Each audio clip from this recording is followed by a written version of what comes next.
There's a pile of cheap sunglasses in a small box, a variety of shapes. You like sunglasses?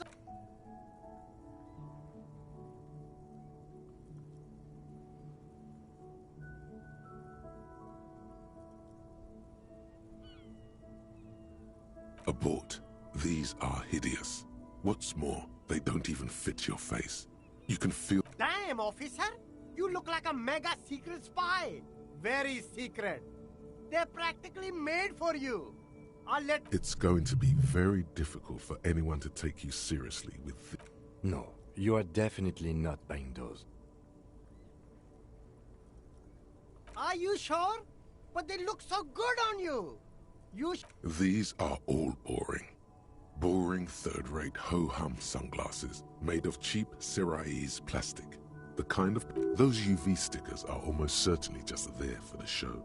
If anything, these lenses probably direct more UV... These are all first-rate sunglasses. Premium design, superb material, very cool, UV resistant. These will definitely keep your eyes safe and cool while doing your dangerous police work.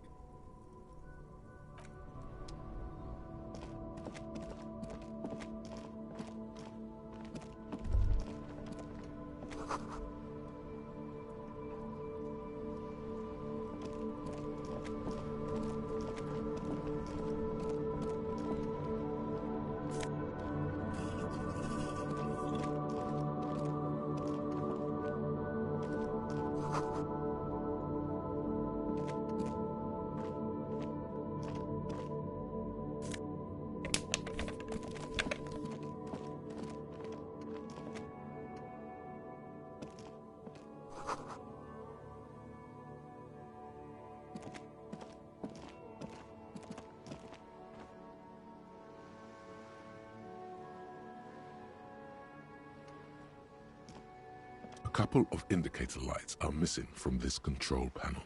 Loose wires dangle from the now vacant holes. In the middle is a lever. Beneath it, a small metal plaque. This panel usually closes the waterlock, turning it into a bridge that lets you cross the canal. But there's a crashed salmon and butter sign in the way. Pulling the lever probably won't do anything.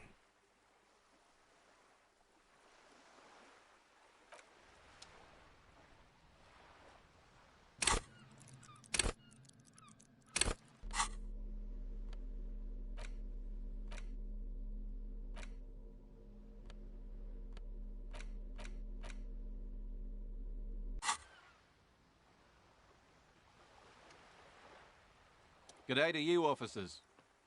A burly man hangs out by the waterlock, carving up a generous serving of salami with an old hunter's knife. His eyes are fixed on a man stranded on the other side of the waterlock and on an enormous billboard that has fallen down into the canal between them. I wasn't here to witness it, but those look like tire tracks on that sign. Weird, huh? Then again... The words, Daredevil Driver, sound... Too bad it also takes a year and a day to repair anything around here. Especially a waterlock. The rest of the coast is closed off till then. Well, there's the fishing village, an abandoned fish market, a bizarro church. Not much use to the congregation, though. There always seems to be something wrong with it. Yeah, not really much else. Just bombed out ruins. Sure thing. It is salty, it is savory, it is chewy. The hangover only makes the salami more tasty. Want some too, officer? Why not?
It's not often that I see officers of the RCM in my pawn shop. What can I do for you?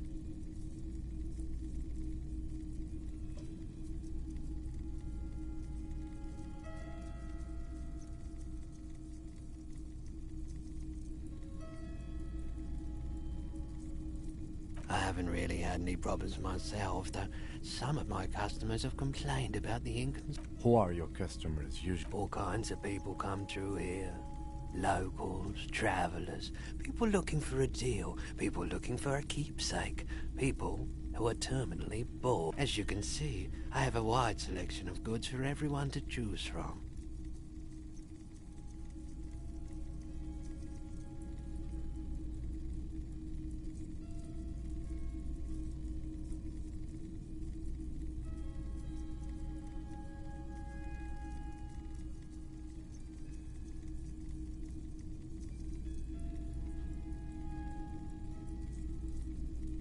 It keeps me entertained. Entertained? He might be high. If he is, on what?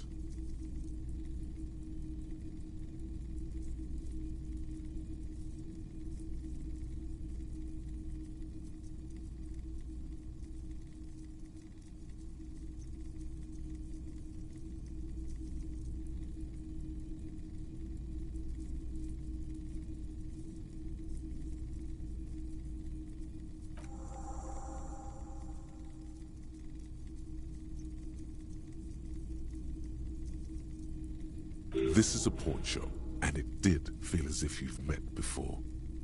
Oh God.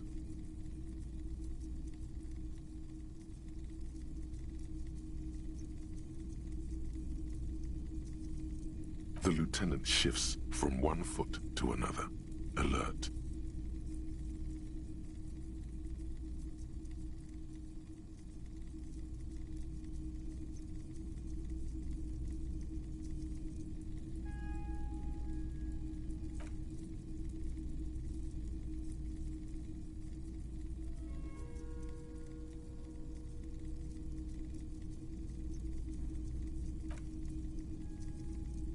Right, so let me get this right. You sold your sidearm, issued by the citizens' militia, and now a civilian is running around the streets of Martinez with it?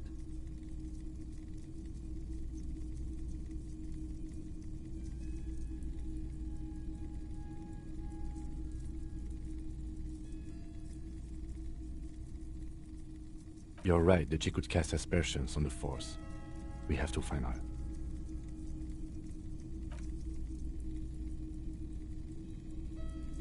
A needle in a haystack. There is nothing you can do about it now. You'll just have to hope you luck upon her somehow.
He doesn't know anything.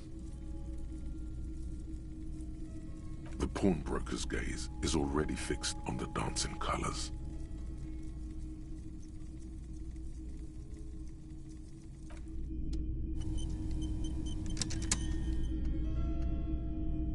A typical Martinez streetlight sits among assorted floor and table lamps.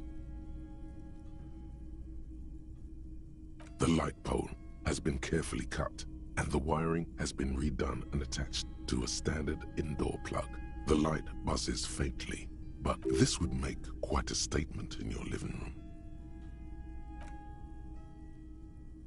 His manner is casual, but his speech is careful, measured. He wants you to know that he has nothing to hide. We are not here to investigate the theft of city property. You have to admit it's rather clever what he's done with it.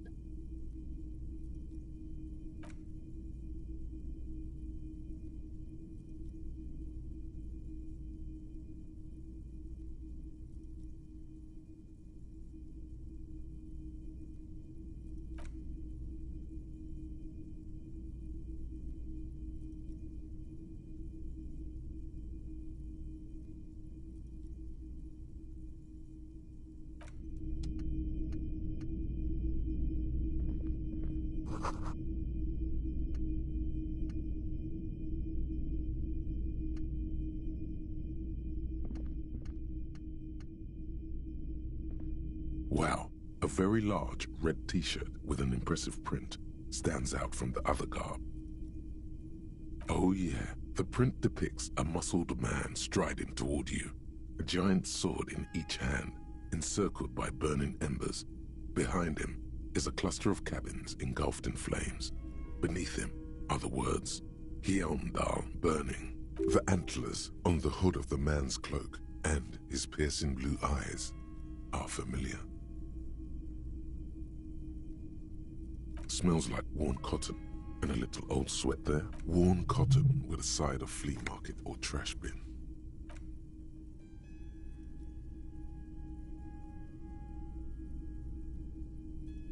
You're not imagining it. Photon emissions? What is he talking about? It's the man from Hyundal.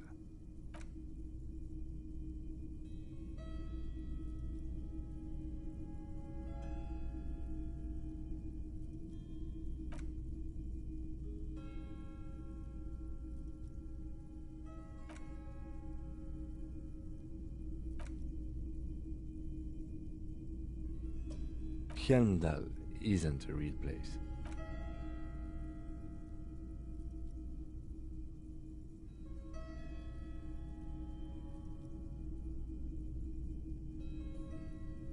Wow, what?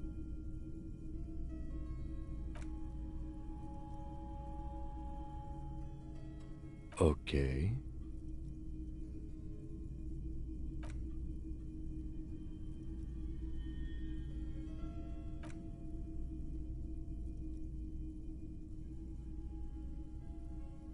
His theory isn't exactly incoherent, but its logic does suggest some unusual neural activity. Very, very unique energies indeed. Geomagnetic ley lines, one might even say. That's dirt cheap.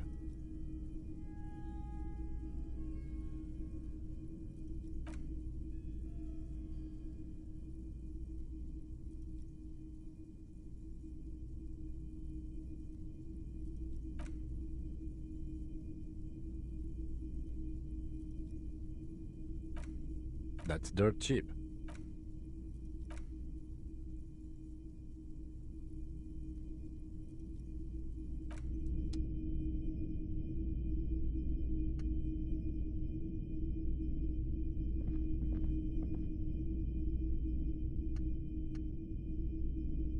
The boomboxes on the shelf look well-loved and well-traveled. Chipped, dented, they stare at you with the unblinking eyes of their tape reels. One especially catches your eye. Deep gold and amber plastic with a big old handle on top. A classic boombox that says, Stereo 8, this is you. golden orange. A sunset suite. Just make sure it works before you buy it.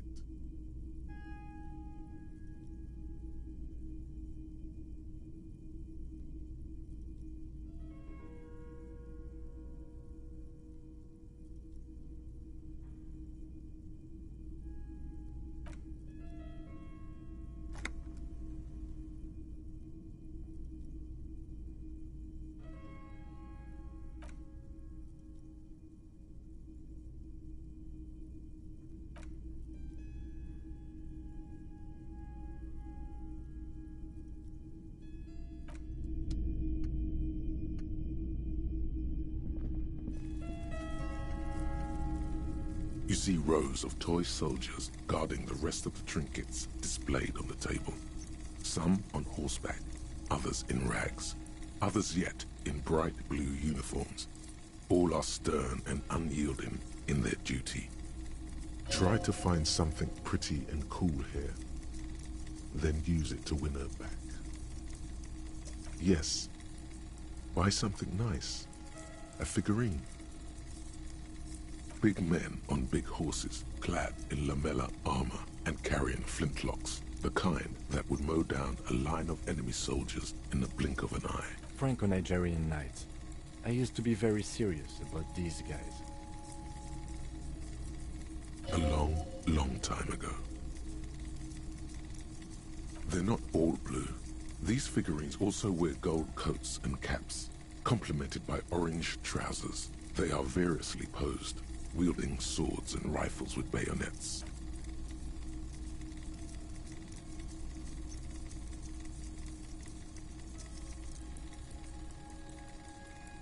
This set of soldiers isn't meant to look impressive. A few have rifles, but most of them carry pistols. Some even shovel.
You see rows of toy soldiers guarding the rest of the trinket. Why? What's this? A headless man riding a horse? A headless man wearing futuristic tracksuit trousers that say found.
Life doesn't need to be a struggle.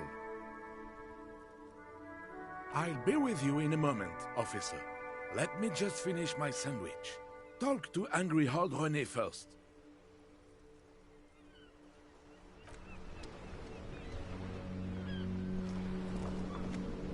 Have you no shame? Whining about your back every time you bring out the measuring tape. René, you're a man with a fork in a world of soup.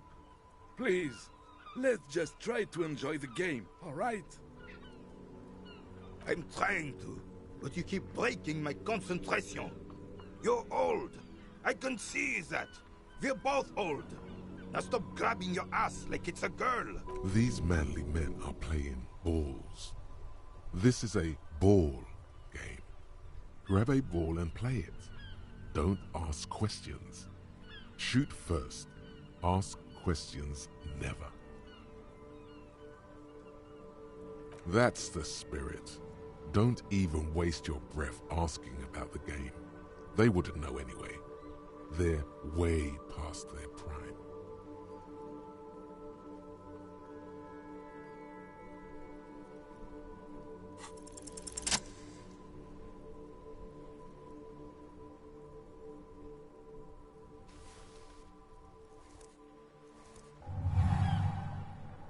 You are immediately surprised by the ball's lack of weight. No matter, you'll make it work. God, this is right. You feel the familiar tremble of excitement and adrenaline that precedes every victory. Time has frozen. The cold metal ball is surprisingly smooth against your neck. It has a pattern on it, probably a sponsored ball. Yours would only be covered with bumps of learning and scars of victory. Already, your muscles are adjusting to the weight, the nervous system calibrating, until you and the ball have merged into a single entity. The man ball is ready. A chilly breeze ruffles your hair as you stand there, feet firmly planted. All sounds, smells, even the wind, everything fades until the only thing left is the union of man and ball. An embodiment of pure motion, a fine-tuned locomotor running at maximum effort. Some would still say you're a cop, but I guess we're beyond that now.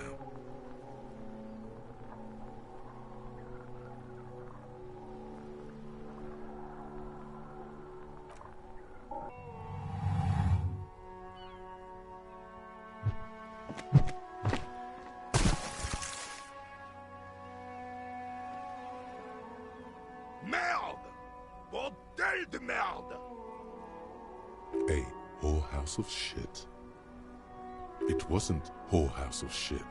The shot was at least 23 meters, probably 24, and then some. Nothing. What the hell is your problem?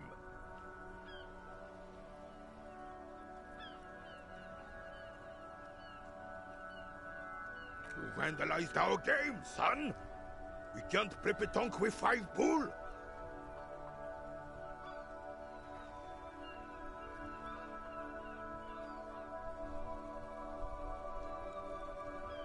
Yes, pétanque!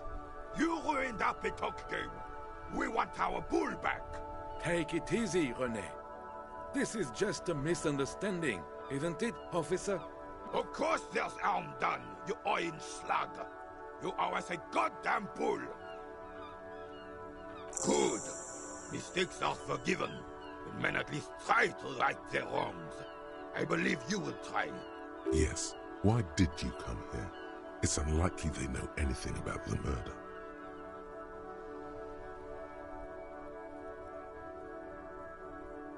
Unfortunately, I don't.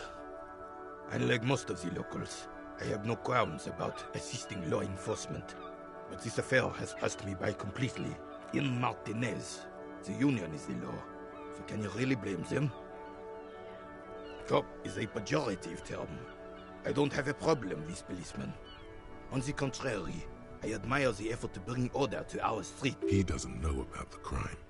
Your time is better spent discussing politics. I'm confident they are indispensable in regard to all the paperwork and other administrative duties.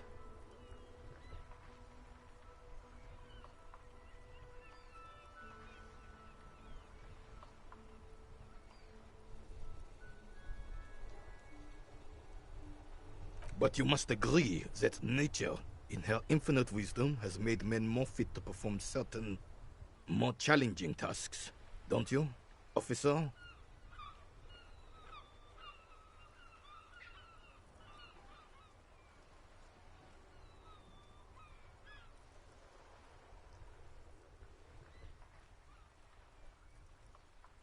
No reason to even feel bad about that. It's just the way of the animal kingdom.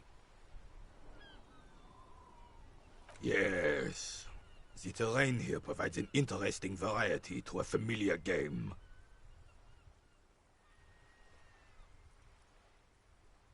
Yes. It was left by heavy artillery fire. Why what? Because that's what happens when communards hijack your country, execute your supreme leadership, and turn your capital into a slaughterhouse. You use heavy ordnance to clean up your home.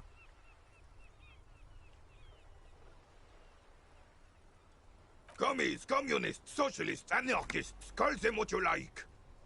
They just chose the name to feel special. Senseless sentiment. Sadly, no. It was the foreigners who brought them to their knees.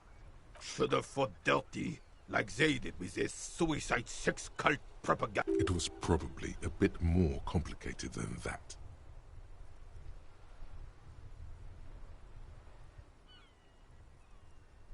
Because this place is a damn beachhead. Had to soften the commies up first. Yes, the military coordinated amphibious Martinez was used as one of the 3 footholds in Revachol during Operation Deathblow in 08. The other 2 are off in Stella Maris and the Delta.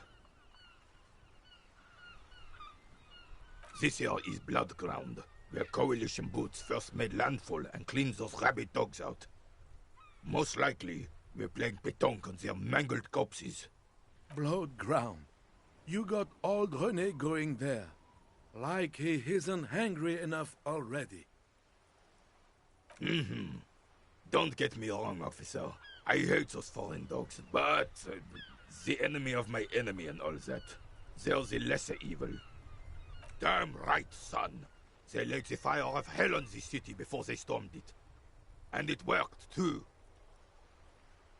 The rest of the city got cleaned up, but Martinez they keep as a monument.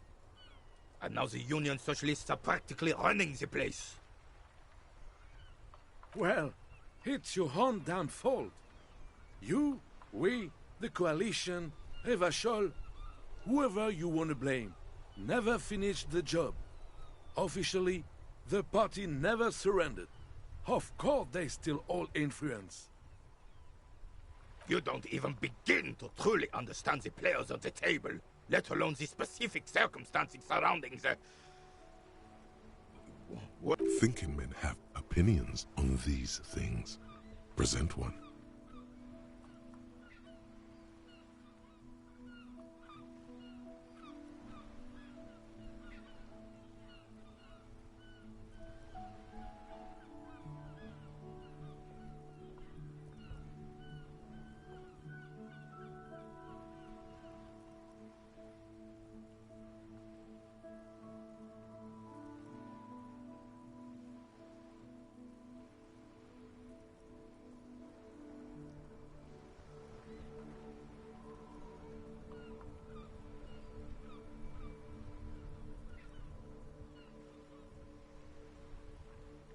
They're not. And I'm sorry it had to be them.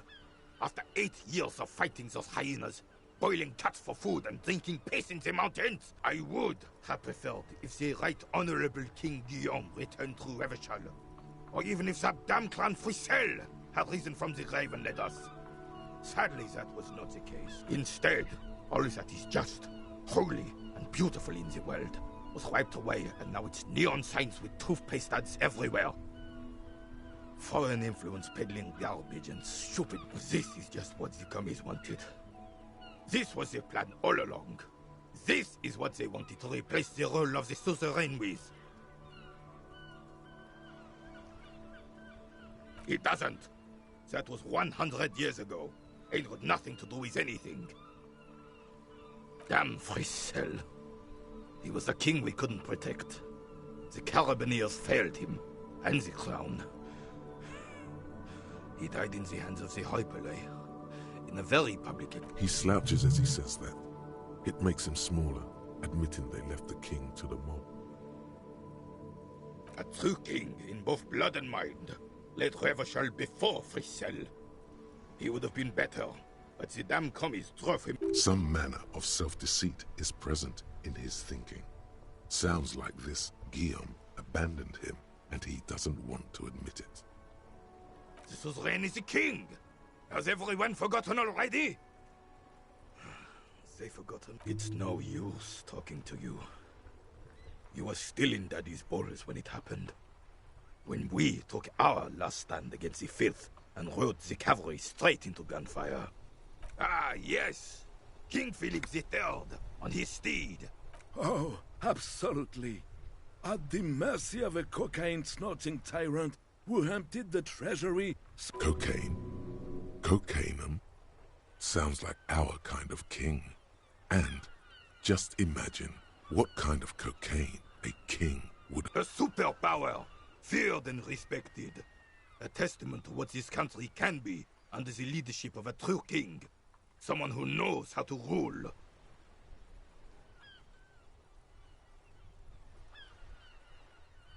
Oh, old Philip was a big fan of the purple nose candy the nobility loved so much.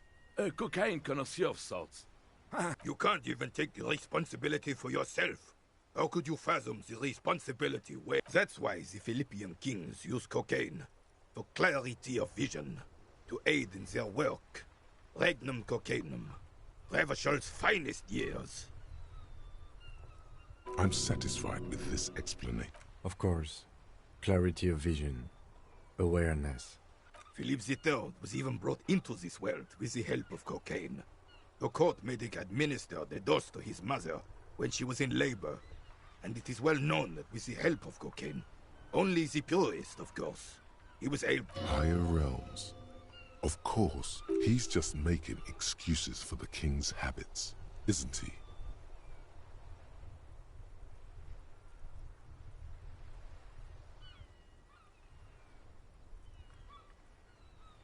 It's really not.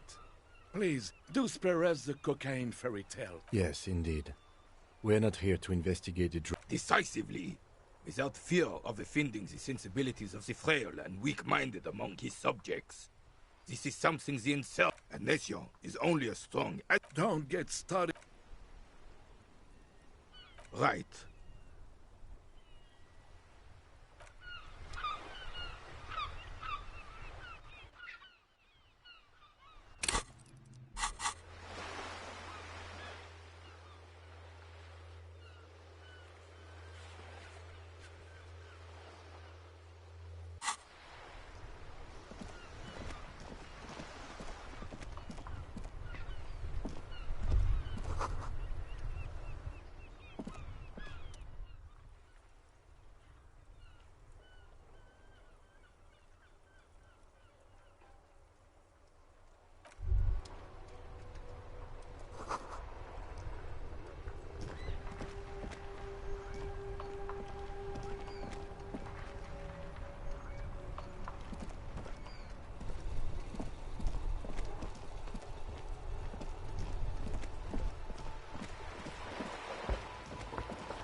This is a wall on the side of an apartment building.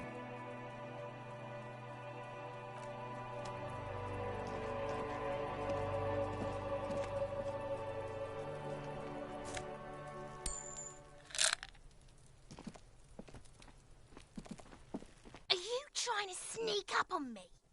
Logic error. She is not sleeping right now.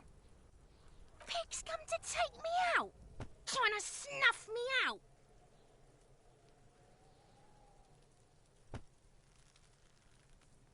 Then why are you sneaking up on me?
You see a young man on a balcony nursing a cigarette. His eyes have been full. Not looking for any trouble, officer.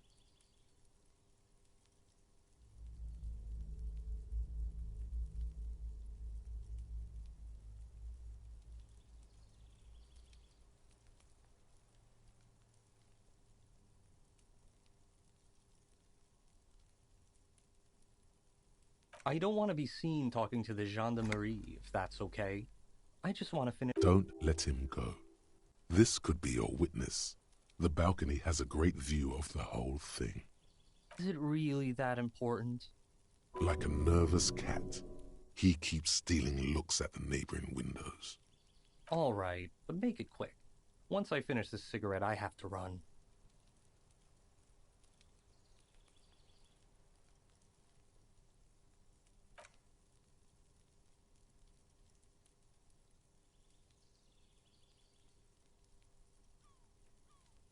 We will remove the body as soon as possible. Now tell her. Wait, is someone else investigating the lynching?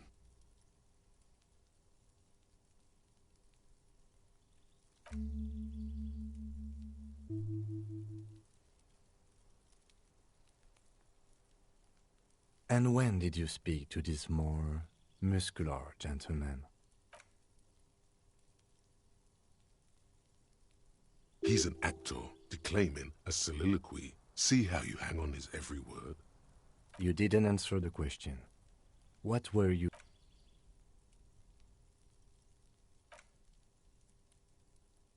A Sunday friend. How intriguing. He doesn't reply, gesturing no with his cigarette. In the neighboring windows, you can see faint reflections of his silhouette, all from different angles. That's definitely not his real name.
This isn't the place or time for questions. Who knows who might be watching from the distance, hidden behind the curtains? For a moment, the man on the balcony seems almost vulnerable. Something moves in the depths of his feline eyes, compassion and a hint of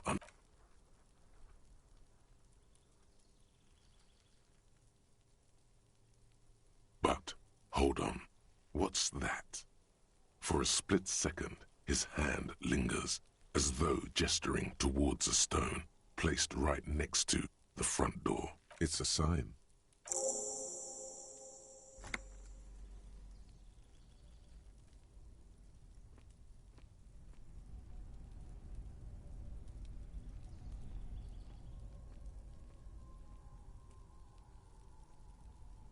He's gone.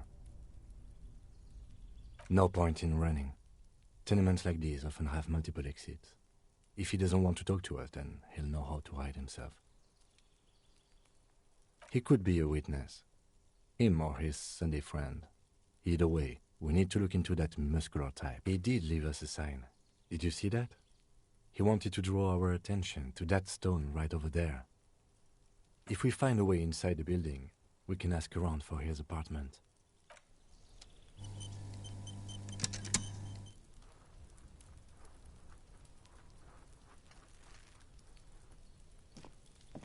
A stone, like any other, lying. There's a key beneath it. This must be for the front door. Pity it doesn't have the apartment number on it. This building has many apartments and the man can be in any of them. We'll just have to go in and see.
What happened here?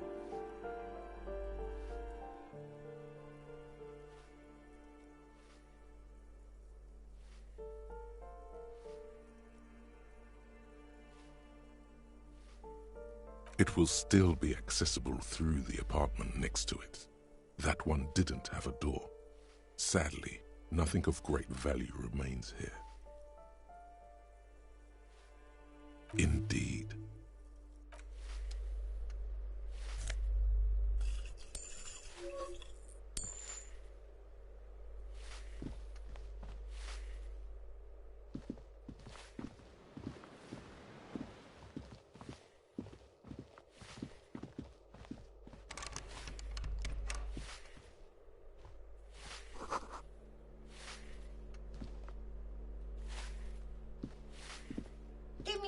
moment. The cold never does any good for my bronchitis.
You hear someone walking around inside, rearranging the furniture.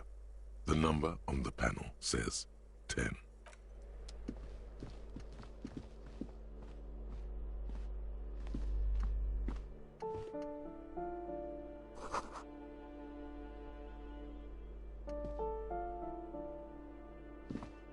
This door has been closed with a padlock. A chalk-drawn number on the board says number 11. It's a solid lump of metal, but the shackle is deeply corroded. A solid pair of chain cutters would make short work of it. Better whip out those cutters. You won't get very far otherwise. That isn't just a 5-pointed star. It's an inverted white pentagram cradled in a wreath of antlers, the iconography of communism, in other words. The star and antlers was developed in the 6th decade of the last century and quickly adopted by Mazov and the communards. Even today, half a century after, the star and antlers retains the ability to evoke hope, disappointment, and fear in equal measure. To symbolize the toppling of the... Also, some social democrats were already using it.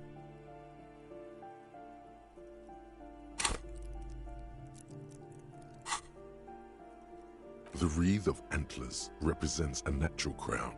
It was about building a society that could exist in accord with the natural world, and at the same time above it, because white is the color of peace. Smug superiority, aesthetic musings, the triumph of capital is undeniable. But maybe the guns were sort of cool. Revolutionaries had loads of guns. Indirect modes of taxation. Turns out those Financial Oversight Committee gangsters stuffed millions of hard-earned dividends away in the last place anyone thought to look: the hearts and minds of everyday Rivasholians. You need to spread that deregulation gospel to the people. Tell them about that foreign fare tax. Preach that 98% gross burden. Preach it, preacher man. Set the brothers free. Taxes are racist.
The streets will flow red once more, a great torrent rushing down Rue de Esperance.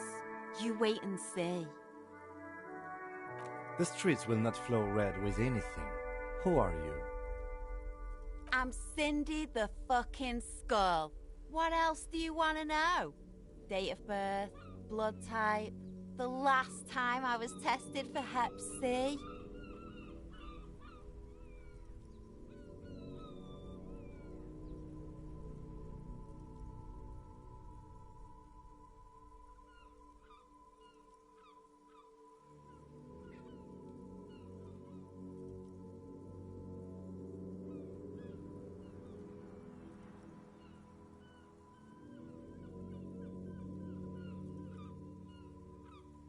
Had a battery of tests just last week. I'm practically a patchwork of interesting critters. Kinda like a man-o'-war.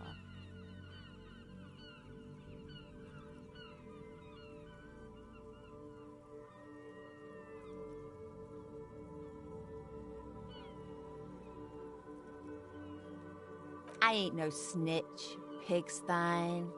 Go forth and forage in someone else's shit. No shortage of squealers. Actually, there is a shortage of people who talk to us in a normal, calm, We weren't put on this earth to make your life pleasant, fucko.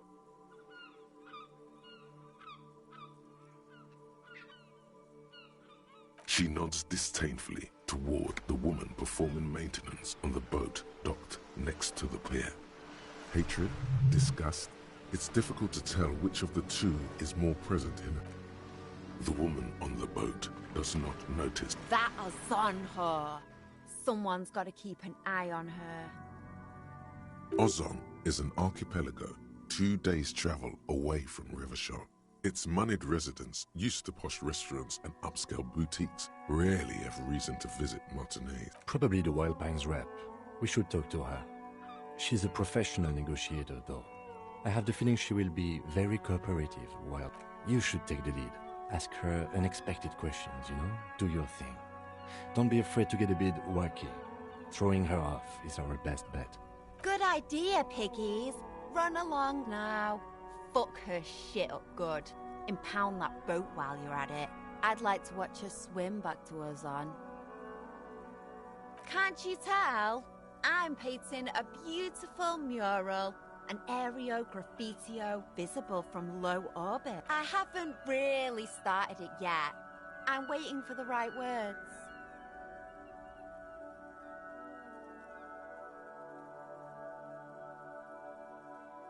This place is severely lacking in havoc. Not even the occasional trash can fire to break up the tedium.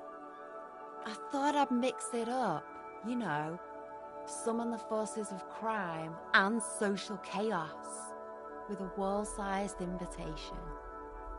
Have you ever tried your hand at graffitio? When faced with a blank wall, most people write unimaginative stuff, like pigs go home and Mono is here. We rarely see pigs round here, though. Just union cats. And my name's not Mona, so... Yeah?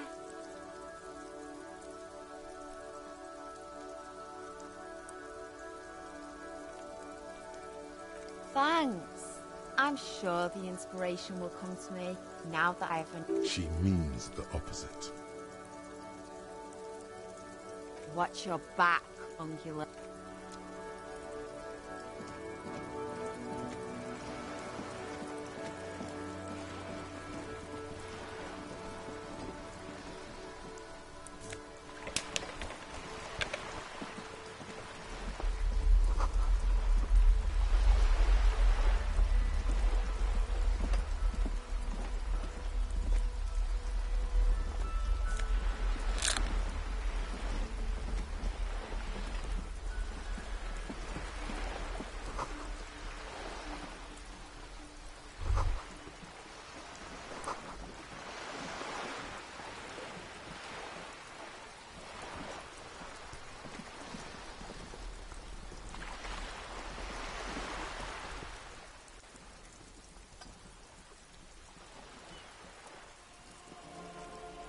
afternoon, officers.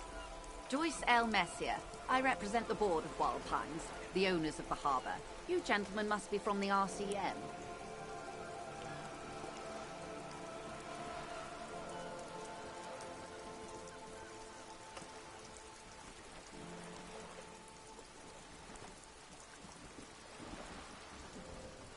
I'm glad to see you here. I was dispatched to handle a strike, not a lynching. Anything I can do to assist the RCM? That is good to hear, madame. My colleague will take the lead on this interview. I should let you know that he is recovering from an unusual medical episode. Very unusual. There's a trace of irony in his voice. How interesting. I wish you a swift recovery. In the meanwhile, you have my full cooperation, and the... It's hard to get a read on her precise disposition, but she appears helpful. What we do. I'm afraid I don't speak for Wild Pine. There was a touch of discomfort there. She wants to merely represent. The Pines' core competency is logistics. Container shipping, freight, that sort of thing. See those airships there, blinking? And that is the terminal. Another subdivision deals with energy, oil and gas exploration, offshore platform.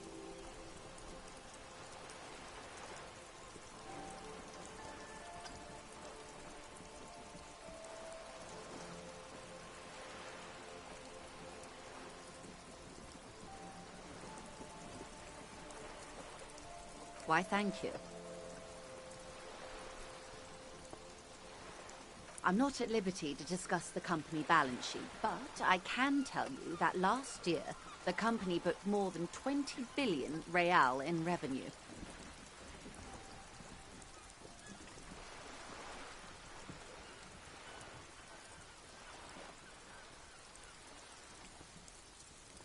Yes, past a certain point, numbers begin to seem imaginary.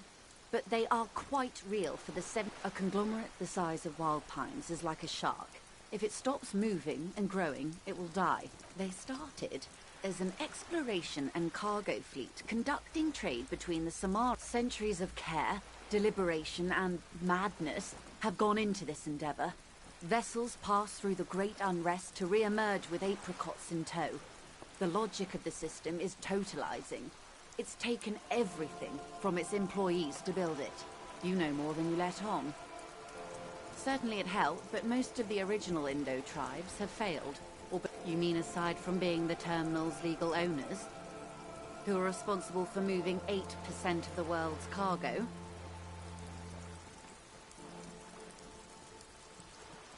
There are no minor cogs in the system.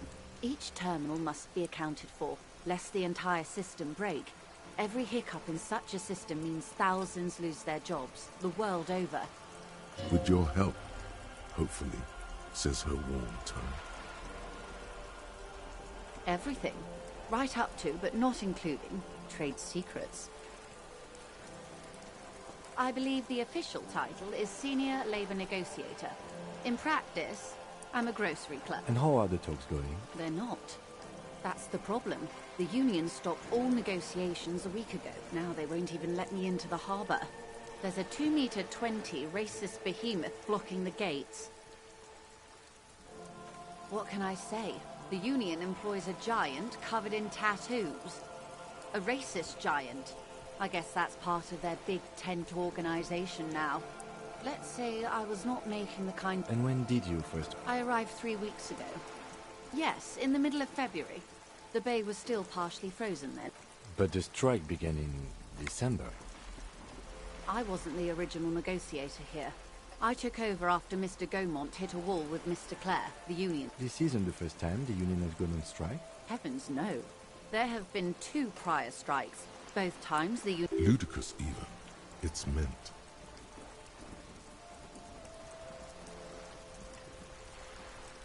Mr. Clare told him to... How did he put it? Fuck off, midget.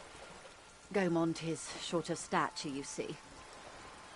Keep in mind, this is a negotiator Mr. Clare has worked with before, and who was more than fair with him and the union.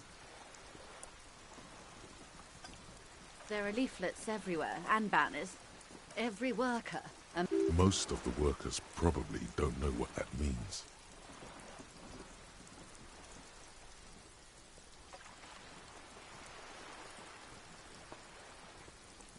In its defense, another said, demand democracy. Pretty tame stuff compared to every worker a member of the board. Fortunately, they explained it. Every time the Wild Pines group makes a decision about anything, just so you understand, this is but one of 22 terminals owned by Wild Pines. Essentially, not only are they kings of the company, they are also kings of the 72,000 employees of Wild Pines Group. They're having a blast. But how can they afford it? I'm not sure. Naturally, I assume that was just their opening position. A hard-nosed tactic with a side of mockery. But there's been no follow-up, just the same nonsensical slogan repeated over and over. And now, people are getting lynched, I hear. Behind the... Excuse me, from whom did you hear? I first heard it from the bowyer at the gates. The one whose very name advertises his aversion to work. I think he said... This checks out.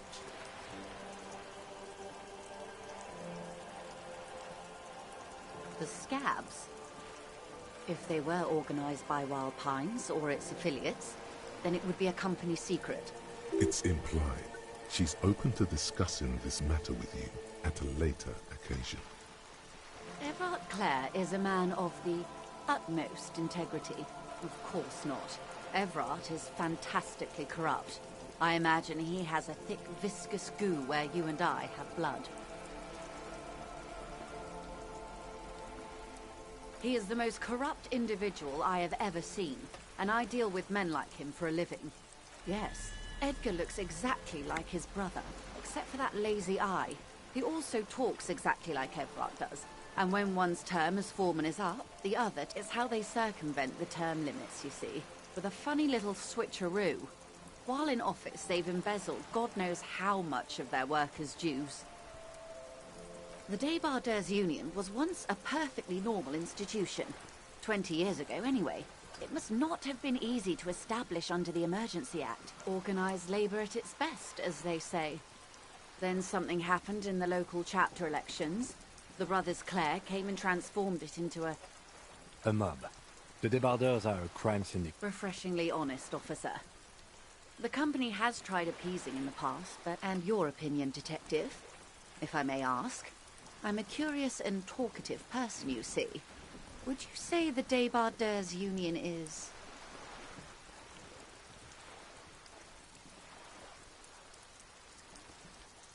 Thank you for being candid. Sadly, Wild Pines have cooperated with what amounts to a crime syndicate for 2 decades.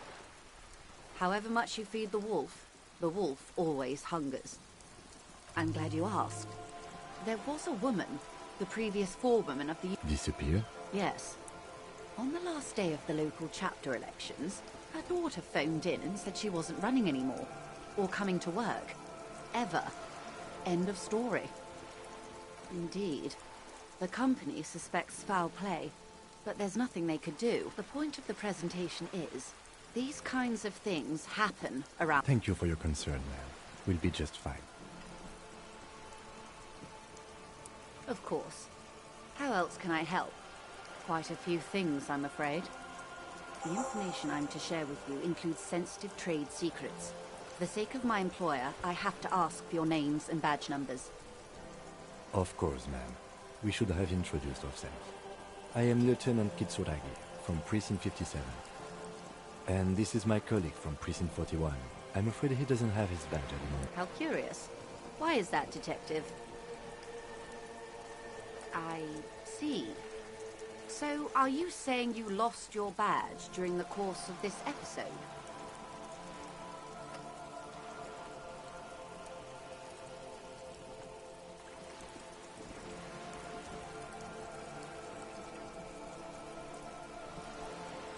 Oh dear. Some kind of encephalopathic amnesia. I do believe you, naive as that may sound. I simply can't imagine what you... As I said, ma'am, his technique may be very unconventional. but he is. Of course, I sympathize. But I'm afraid I simply can't share anything more until I've seen that badge. Hang on. She's a professional negotiator. She should be open to some sort of mutually beneficial arrangement.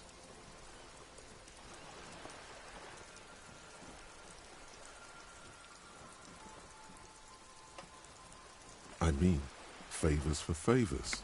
A dirty alliance of some sort. Consider this. Perhaps she has been planning it all along. That you convince yourself into colluding with her. Easy. Just offer her a favor. I will be frank with you. If I'm going to break protocol, I need to be able to justify it to my superiors. They're going to want to see... You're in, but expect her to drive a hard... Reports from inside Terminal B suggest it's a hub for the local drug trade. This is an open secret in Martinez. The Union controls the terminal, so it goes to reason. The company has tried looking into this matter before, to no avail. Perhaps someone with... Or you can recover your badge, though if I may be blunt with you... Detective, a word in private before we continue. Lonesome, long way home. Here we go. Home awaits. Walk past Station 41 and through the market, past the Boogie Street spearhead to the other side of the lake, the frozen eye at the center of the district. Then past the video rental store on the corner. There, at the end of a street lined with pine trees, a small house no larger than a matchbox. 11 Voyager Road. You no longer live there. Those times are gone. And so are those people. Why did you come in?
Honestly, I was expecting you to use your unorthodox technique to keep her off balance, and you know, not volunteer us to be her henchman. This woman is running circles around us. She might have known about your misplaced badge all along, or she's simply an adept improviser. Either way, we've played... Maybe this is all her plan. She might have heard about you.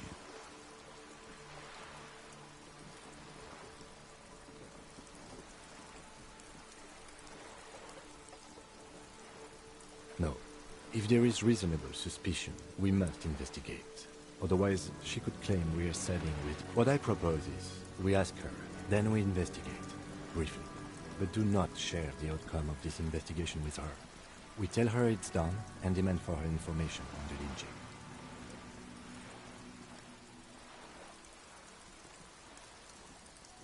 I wouldn't go that far. Her reaction did come off as sincere to me. I think she's just quick to adapt. She's a professional. Yes. Knowing this does not really change our position, however. Oh, that would be fantastic, but do we have the time? The situation might have changed drastically by the time you locate. You could request a new one from the station, but that would literally take months.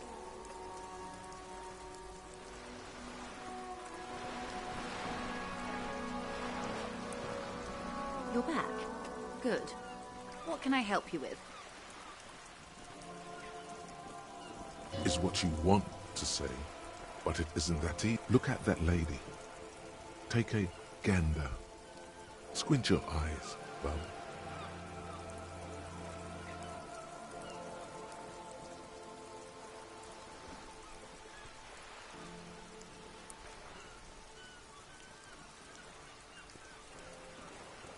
These are the kind eyes of the rich man that seem to say, within reason. Now look at you, you misery-clad simian, barely able...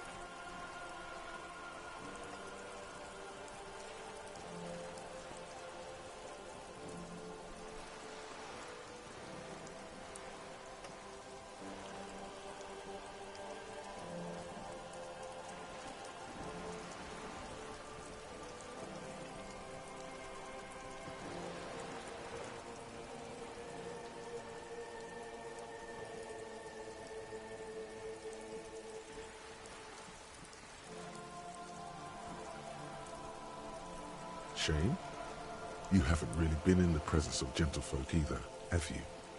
What shame is there to be felt in front of these dock workers, cops, and hotel clerks, but to belittle yourself in these eyes of Odin? As I was saying, if there's any way I may be of assistance, please don't hesitate to ask.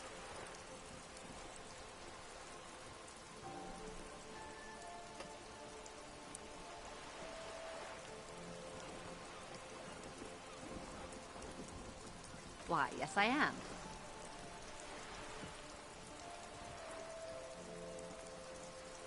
Of course there are.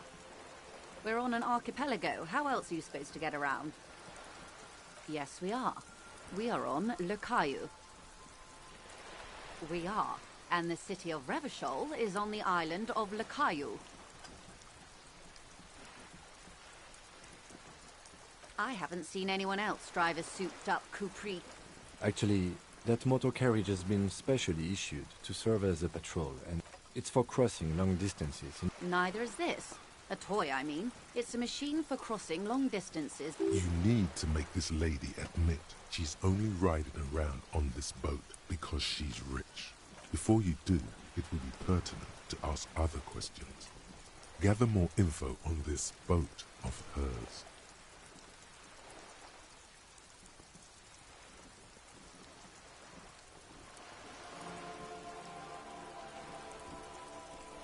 The boat? No.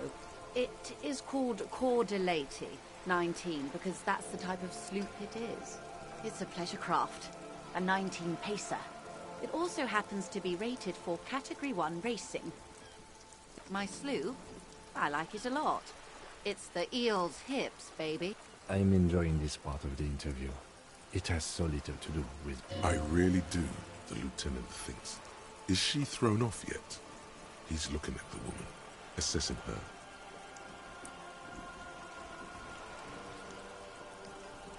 Officer, I assure you I'm a highly qualified pleasure... The crowns of her teeth are porcelain, white.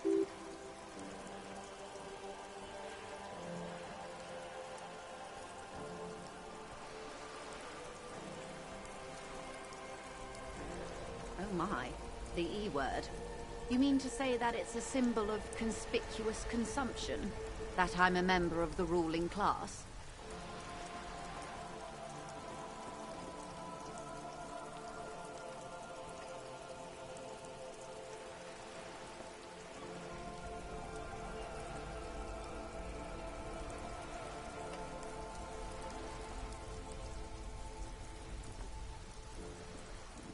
Detective, may I remind you that Mrs. Messier is a professional negotiator?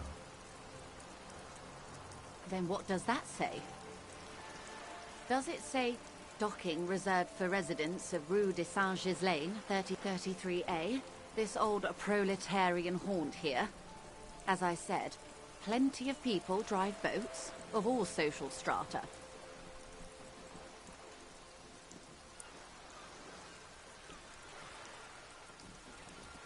Yes. Anyway. Oh my. The eve... Detective, may I... Then what does that say? 33A? This old proletarian haunt here? As I said... Yes. Anyway. Good.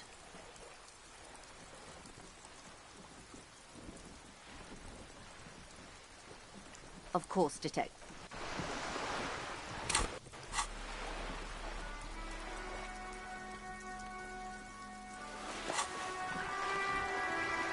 You're back. Good. What can I help you with? What would you like to know? Oh my, the E word. You mean to say that it... Detective, may I remind you that Mrs. Messier is a professional negotiator. Then what does that 33A? This old proletariat...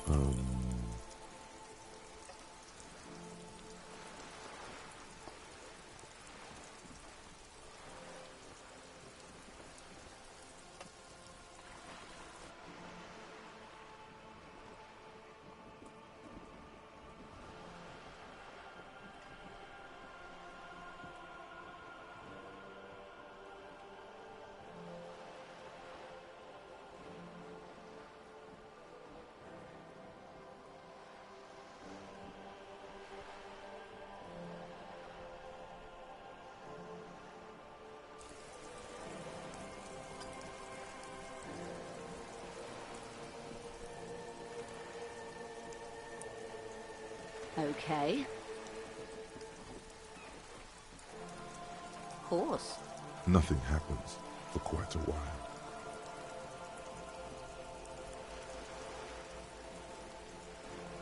It doesn't. My, it's as if there's a tiny spinner on the side of his head and he's reeling thoughts out. Except he isn't.